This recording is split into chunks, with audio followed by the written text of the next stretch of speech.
Alan Gilman here. This is my first time back at Facebook Live. Not Facebook Live. I know it's YouTube. YouTube Live. I've been preparing to do this for a long time, and I'm just glad to be back. If you have watched previous episodes of TorahBytes Live, you'll notice right away my environment is quite different. A lot of has been in my life and life of my family for the past while, several months. We've actually moved house. Um, the type of ministry that I'm doing has also adjusted quite a bit. And if you're interested in following any of that, you can go to my alangilman.ca ministry website, and you could sign up for my newsletter, and you'll get more information. Not only the various things that I'm doing in my ministry outside of TorahBytes, but also some of the personal aspects of our lives. I started doing TorahBytes Live last year, and I did it for several weeks. I was quite surprised to look back at how many I actually did, but I did quite a few. And then, was it September or something? I went to do another one after taking about a month off, and it didn't work anymore. I tried everything. I looked up the problem online, and I could not figure out why I couldn't get the camera to work in YouTube. And so I had to lay that all aside because of all the changes happening in our lives and all that commotion. And once things settled down a little bit, I upgraded my computer and made some changes, and obviously here I am. And so I'm happy to be doing this again. For those of you who aren't familiar with the work that I've been doing called TorahBytes, I'd just like to give you a little bit of background in that. So back in 1997, the internet wasn't totally new, but in terms of people's engagement of it and what became known as the World Wide Web, the web was becoming more and more popular. I had been experimenting with it a little bit and learning to do websites, and I got this brilliant idea that I could do biblical writing, particularly writing on the 5 books of Moses, the Torah, and people who would not normally encounter the sort of thing that I wanted to share with people, that they could be doing that in the privacy of their homes. And so TorahBytes was born, still located at TorahBytes.org, TorahBytes.org. It's what has now become known as a blog. So it's a blog before there were blogs. Eventually, a friend of mine suggested that I invite people to subscribe by submitting their email addresses, and it was quite something to see people doing that. I remember when I first hit 50 addresses, I was just so overwhelmed that anyone would be interested in reading what I was writing. Eventually, I added audio to the weekly message, and I published a best of series a few years ago called Torah Light. That's available on Amazon. You have to look up Torah Light and my name, Alan Gilman, and you'll find it. And then last year, as I said, I started doing a follow-up live stream like this, where I dig further into the concepts that I broached in the weekly message. So this week's message was entitled "Really?" And it was based on a verse in the book. Just noticed something here. It might be a typo. Anyway, so the weekly Torah portions have us in the second book of the Torah. In Hebrew, it's called Shemot. Exodus is the common English title. And we're in the middle of the design and building of what's called the Mishkan, in English, the tabernacle, which was the semi-mobile tent-like structure that God called Moses to oversee the building of. And it's where God's presence was to dwell in the center of the community of Israel, first in the wilderness as they traveled to the promised land. Then they would bring it into the promised land and set it up where God would show them, which was the town of Shiloh or Shiloh. Eventually, it was moved to Jerusalem under King David, and then inspired by God through David, but built by Solomon, his son, was the more permanent dwelling called the temple. So we're at that stage where various elements of the Mishkan are being designed and built, and one of the things that was to happen inside the inner sanctum of the tabernacle, a place called the holy place, was there's going to be burning of incense. And in chapter 30 of Shemot, Exodus, is some instructions about the incense. And one of the ingredients is this here. This is the raw version of frankincense. And this came into my hand just a few weeks ago. A friend of mine got it from someone else. He had a whole box full of it, a small box. And he opened the box and said, "Here you go," and stuck it in my hand, and there's frankincense. And as I mentioned in the message that you could read if you go to TorahBytes.org, something happened in that moment when something that had been simply a concept, frankincense. So many of us have heard of it before. Few of us, I imagine, have actually seen it or smelled it. And it smells really nice, actually. We've heard of it, but few of us have actually encountered it. And for me, it was just that other couple of weeks ago. And something happened when it was plunked into my hand. I want to say the thing became real, but there, even as I say it, there's something wrong about that. But I think you understand what I'm saying.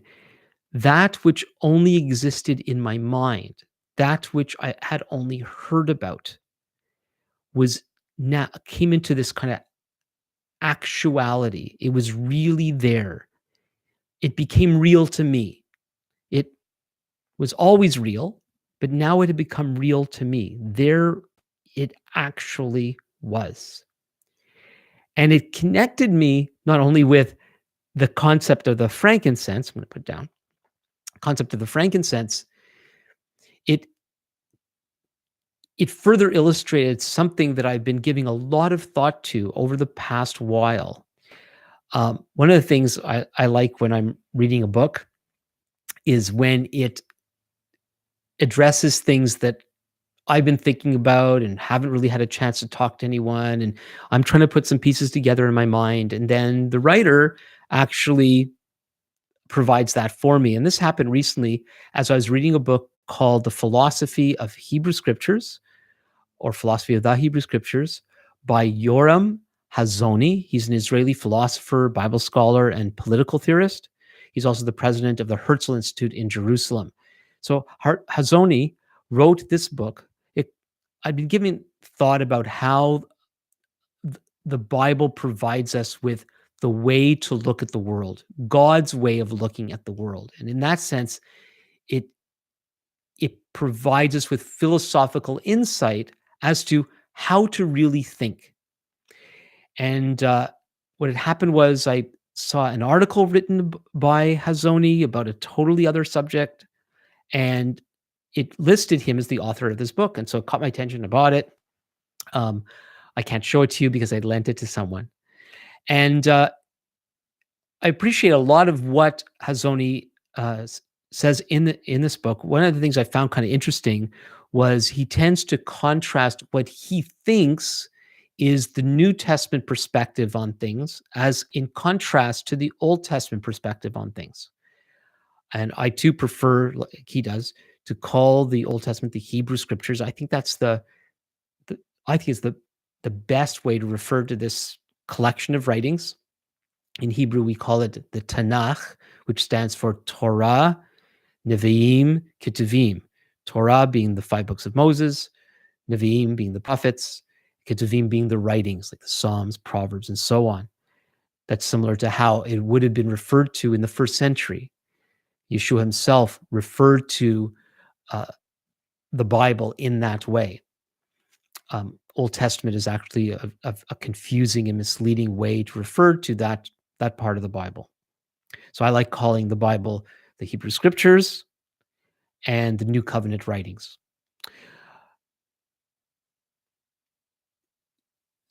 So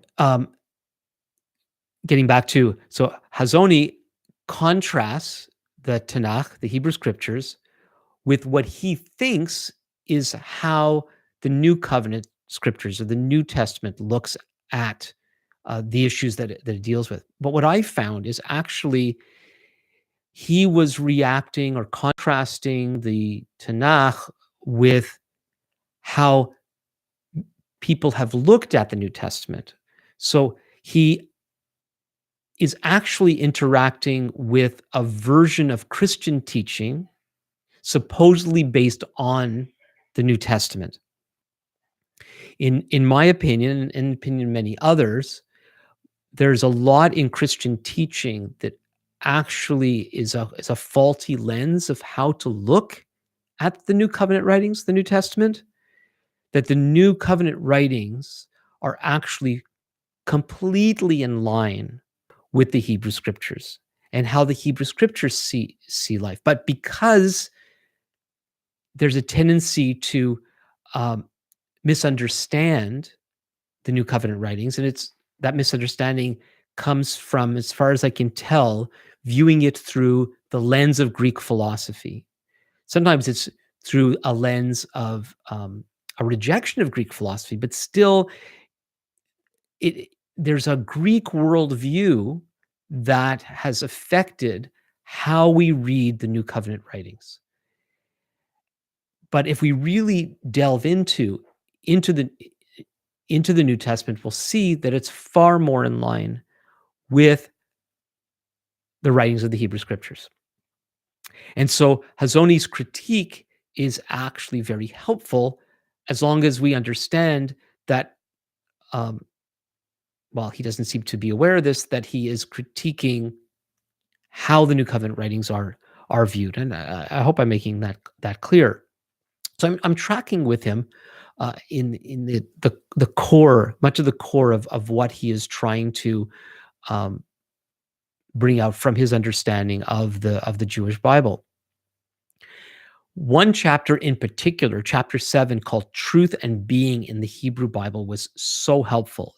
It really shed some light on some of the things that I'd already been thinking when it comes to the writings of Scripture. And it has to do with a very important word, and it's the Hebrew word for word. The Hebrew word for word is davar. Davar. But the Hebrew word davar doesn't only mean word. It also means thing. So the only way to know if somebody is referring to a word or a thing is by context. There's something interesting about language, and a language can only tolerate a concept if it fits within how that community thinks about and engages that concept. And it's a little funny that I'm talking about concept, because in the way of thinking of the Hebrew Bible being the foundational revelation of God to the world, first to the Jewish people, and then through the Jewish people to the world. The Hebrew Bible, along with the New Testament, which, as I mentioned, fits in how it sees the world, together, they express God's way of understanding life. God chose these people with their language and the way they interacted with life to be the way for the whole world to understand Him and truth and life. And so within that context, the Hebrew word for word and the Hebrew word for thing are the same word. And so Hazoni puts forward, he says it better than me, but I agree with him that in the Hebrew mindset, thinking of something speaking something, and the thing itself are actually all the same thing. And he contrasts this with how in the Greek way of thinking, ancient Greek way of thinking, they were able to separate concept and the words about a concept with the thing itself. But in the ancient Hebrew mind,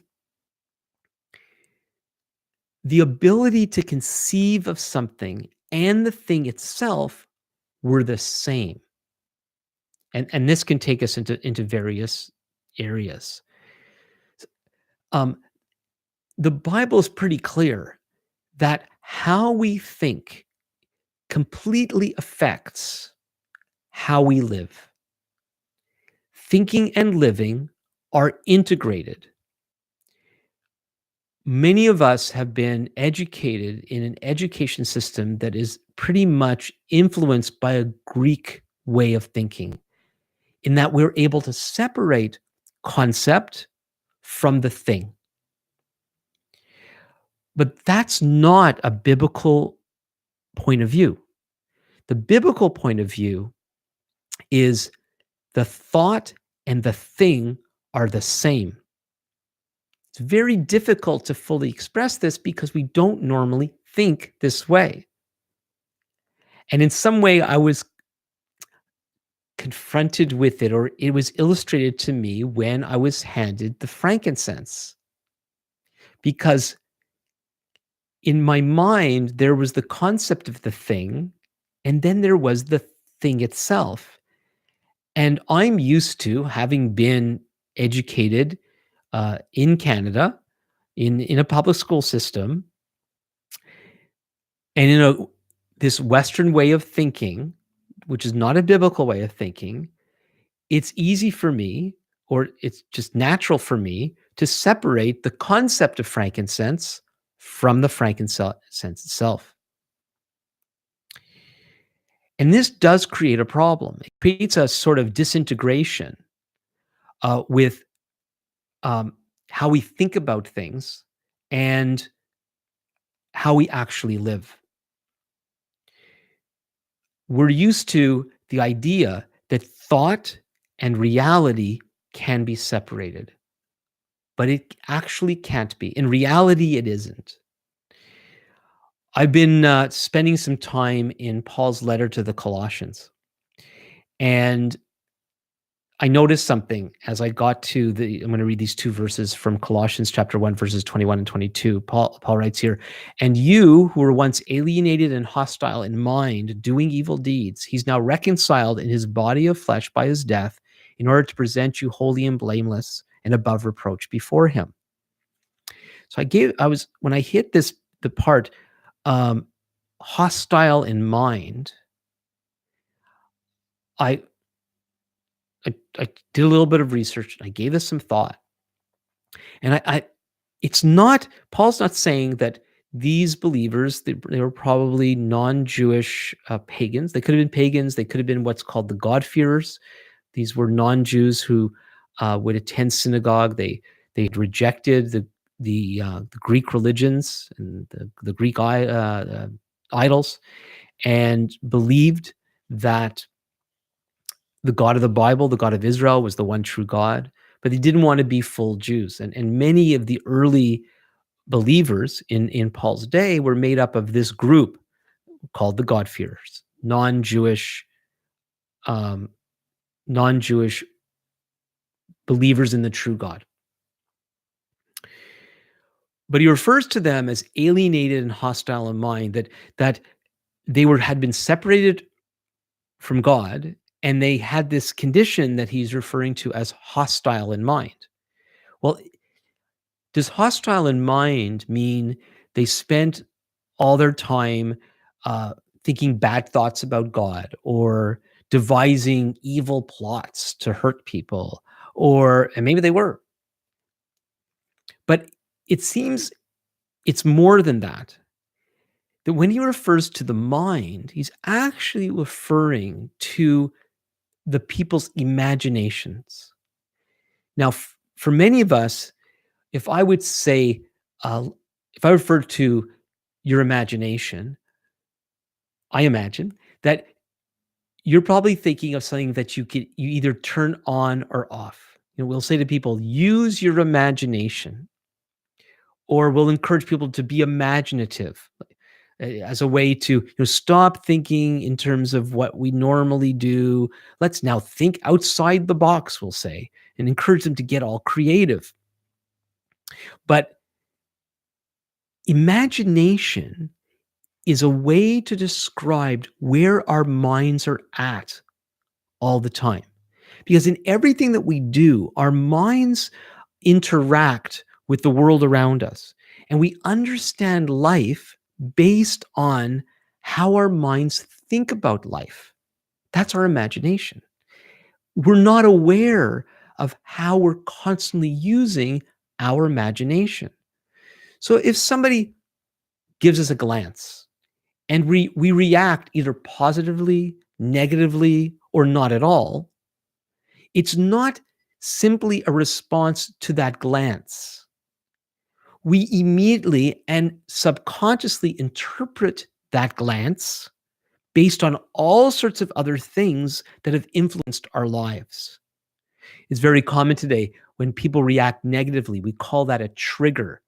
Something will happen, somebody will say something, they'll do something, they'll gesture, they'll look at us, and we react.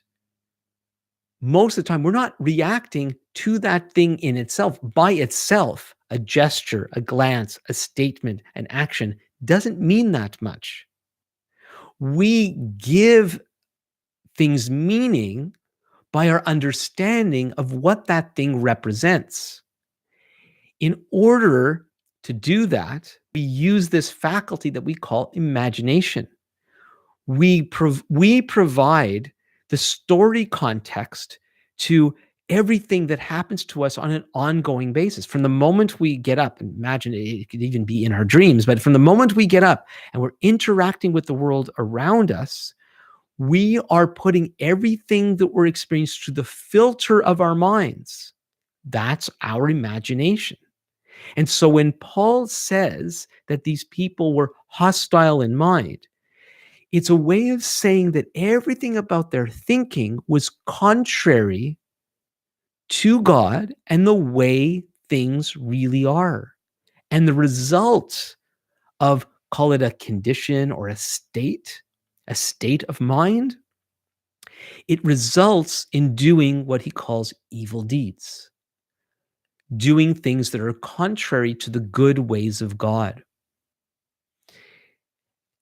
And it's not as if this is simply a list. You were alienated, check. You were hostile in mind, check. You did evil deeds, check. No, alienated from God, hostile in mind, and doing evil deeds are all part of one whole. When we're separated from God, it affects our thinking. Our thinking is going to be skewed. It'll be misguided. It'll be darkened, or any other way that you want to describe it. We don't think properly when we're not in right relationship with God. And the result of that, the fruit of that, are activities, actions, attitudes, words in keeping with the way we see the world, in keeping with our imaginations. That's one of the reasons why we need to be careful what we dwell on, the stories that we engage, whether it's just how we think about life, or the movies we watch, the shows that we watch. All these things affect our imaginations. It affects how we see the world in which we live, and then how we engage the people in that world, how we understand how they're relating to us, how we then think we should relate to them, and so on. This is all to say that our imaginations have a direct relationship to the world in which we live, our interaction with it, which includes our actions. We fool ourselves to think that we can simply think of concepts and ideas for their own sake. because as soon as we formulate a concept in our minds, it's as good as real in our in our lives. Many of the, when people commit violent crimes of various kinds, it's not surprising to find out the sorts of things they were dwelling on prior to doing it. When we dwell on certain things, they almost immediately begin to affect us. And I believe we're going to discover more and more about this as people are more and more living a kind of vicarious life. Spectator sports have been around for a long time, and entertainment, of course, but the video game world and now with virtual reality, augmented reality, some of these things that are drawing us into certain kinds of experiences that we think we are detached from because they're simply entertainment. It's a game. It's not real. And yet I've read before. I don't have the source before me, but when you are watching violence or sexual scenes, these things affect our brains in one way, as if we are actually doing them. And so it's no wonder that the viewing of things that we think is simply concept, imagination, entertainment, actually changes us in reality. And so, in the same way, when we read the Bible, the concepts that we encounter, as we encounter them, they are real and they become real to us. Now, that is if we're really reading and really engaging. Back in the summer, I was at a men's retreat, and one of the areas that the Lord confronted me on is that I read the Bible. I read the Bible regularly. I read it for myself. I read it for my speaking and my writing. I've been doing this with TorahBytes for since 1997. It's a long time, and yet, if I was to face the truth of the matter, I was reading, but I really wasn't letting it go in. The Bible demands uh, us taking our time to actually think about what we're reading and to ponder it. The Bible uses the word meditate in this sense, not transcendental meditation, but the chewing over of what the Bible is saying, and not just thinking about what somebody else said, that can be helpful, but to be praying to God for his help, for his insight, and then allowing the scripture to actually speak to us. Now, if we do that, it becomes real. But for it to be real in its fullest sense, we have to allow our lives to reflect that which we're reading. And that's why experience is so important. The biblical concept to know something has to do with knowing it experientially, not just knowing it in our minds. And this fits in with everything else that I've been saying. So to know what God's saying in his word is not to keep it just in concept, but to live it out through experience. Uh, Sometimes people have experiences that lead them back to the Bible, but the Bible can lead you to experience. We're supposed to pray, your kingdom come, your will be done on earth as it is in heaven. And when we read the Bible, we begin to see the ways that God's will is not being done on earth, but he wants it to be.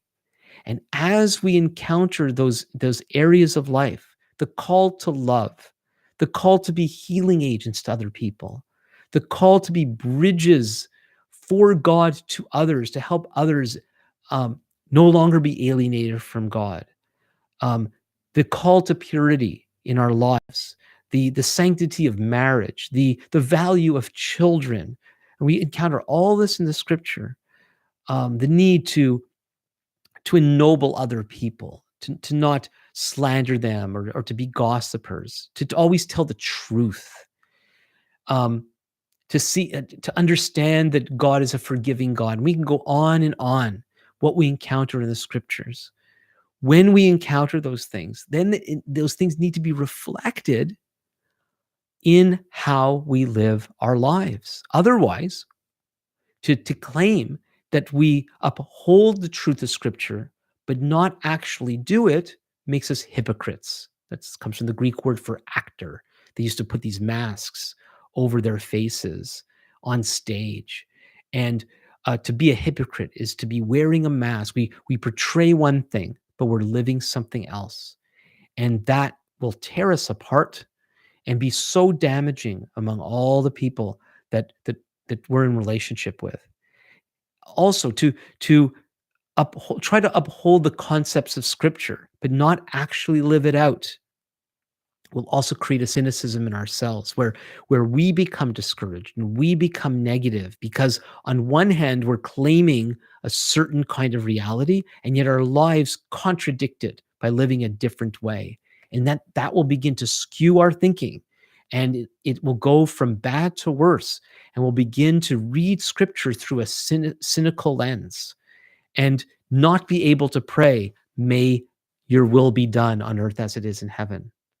When we begin to really engage Scripture, when we realize that whatever we encounter, we're supposed to experience, then we have the opportunity to live life expecting that the God who acts in Scripture is going to act in our lives. In order to experience Scripture fully, we need to be attentive. We need to be attentive to what it says and also be attentive as we live, that God provides opportunities to live out his life. Okay? So that when somebody plunks the frankincense in our hands, we're not all of a sudden, whoa, where did that? Whoa, it's real. It's real. God answers a prayer. Whoa, that's so amazing. It's a miracle. God's real. Well, we're supposed to know that. And it should be part of the regular aspect of our lives. Let's do our best to stop separating concepts and the concepts of Scripture in particular from the reality of life and see that the good things of God and his truth are meant to be lived out in the day-to-day of our lives. And if we're not seeing that, pray to the God of the Bible who will bring us into that reality, because he wants us to experience him and he wants us to experience life in the way he designed it. Well, that's it for this edition of TorahBytes Live. Please feel free to leave comments below, subscribe to my YouTube channel, and also click, I think it still works this way. They're always changing things. If you want to be notified as new videos are posted, you can click the notify button, the little bell. Also, you can go to my TorahBytes site and subscribe to TorahBytes so that it's delivered by email to you every week. And so until next time, this is Alan Gilman for TorahBytes and TorahBytes Live.